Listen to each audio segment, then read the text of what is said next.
turuan mo naman ako mag-module. Hindi ko to alam mag-module. Kanina ko pa ito mama yung pinag-aaralan, hindi ko talaga alam. Mali ka muna, maturuan mo muna ako. Pwede ka ba kayo ma-istorbo ma sa iyong ginagawa, ma? Saglit lang ito, ma. Oo, napakadali lang ito. Para sa iyo, kasi matanda na ikaw. Paano kaya ako nagtulong ka sa mama? Hindi ko...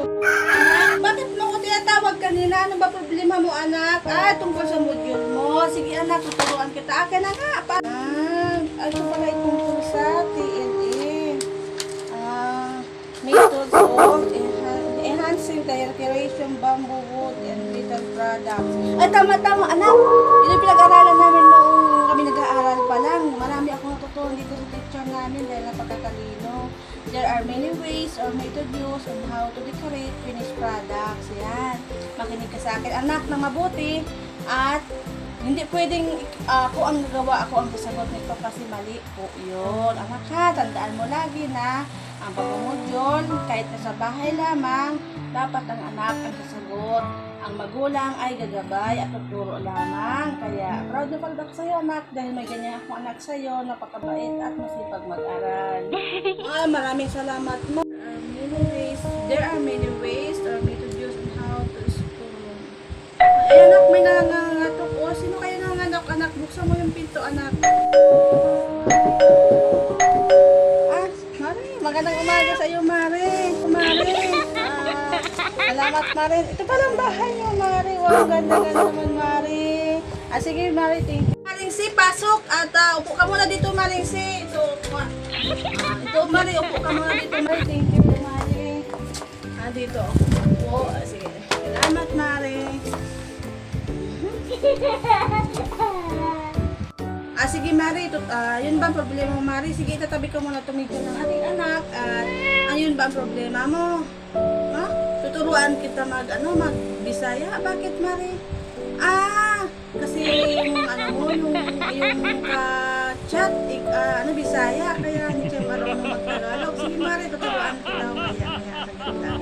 Kasi mayroong akong ka-chat na Bisaya. Hindi ko alam kung paano ko ba siya kakausapin, kaya ako nagpapadala sa'yo ng Bisaya. Sana tulungan mo. Sabihan, kinabihan nyo kasi ako palangga niya ako. Ano ba ibig sabihin yung palangga mo ako, Mari, sa Tagalog? Mari, sige, Mari, upo ka muna, Mari, at tayo mag-uusap na kung ano Mari, gusto mo, Mari, kape or juice?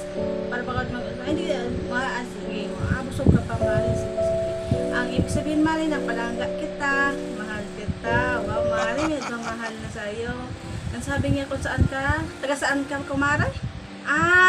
Ang sa Bisaya noon, kung taga saan ka, taga diin ka, saan ka daw nakatira, ibig sabihin, taga diin ka, saan lugar mo. Uyo, ang ibig sabihin pala yan, Mari, tira kung saan ako nakatira. Maraming salamat, Mari, ha, at ako'y tinuruan ng Bisaya, at least, pag nagkausap kami ulit, meron akong sabihin sa kanya, meron ako dito. Sana, Mari, tuturuan ako ulit, ha. Sige, Mari, alis ka na ba? Sige, wala ang ano man yun, Mari, basta sa iyo. Tutulungan kita sa awat na aking mga kaya. Alam mo naman na kahit na Tagalog, alam ko pa rin Bisaya. Nung salita ako Bisaya pa rin. Kaya welcome back, Mari. Mari, at ako'y uwi na. Maraming salamat sa iyo, Mari. Sunod ulit, Mari. Ako'y uwi na. Salamat, Mari. Bye-bye. Tama daw sagot. Sabi ni teacher, tama din sagot lahat. Dahil sa iyong turo, magaling na turo, Mama.